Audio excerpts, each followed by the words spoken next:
It's a well-known fact that cats are notoriously bad at sharing. They firstly guard their territory, but sometimes even the most territorial at feline can find a moment of peace.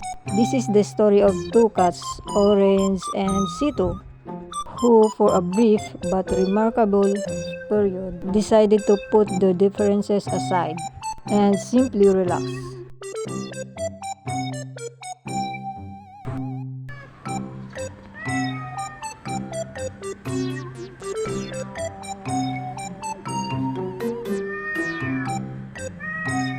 Ingay kasi. Ang ingay. Sige, tingnan mo. Tahimik yan si Orange ha. Basta lang ha, wala si Sito. Basta hindi lumalapit si Sito, tahimik si Orange. Oh. Gagalit yan si Orange pagka lumalapit siya, tapos tititigan siya ni Sito ng tiger look. Yan, gagalit ka si Orange, matitrigger agad si Orange yan. Wala lang si Orange kasi nasa malayo siya.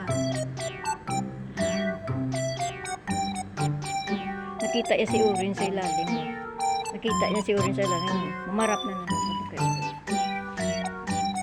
The usual hissing and territorial dispute were put on hold as they settled into a shared space. The scene that would have seemed impossible just moment before.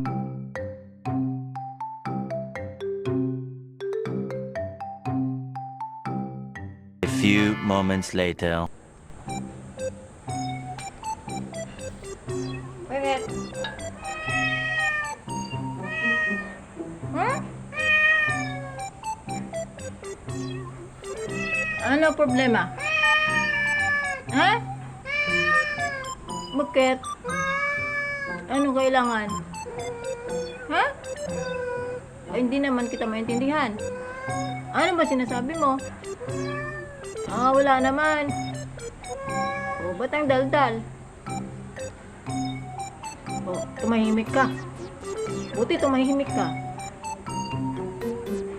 Ano ba sinasabi mo? Hindi na sila maintindihan.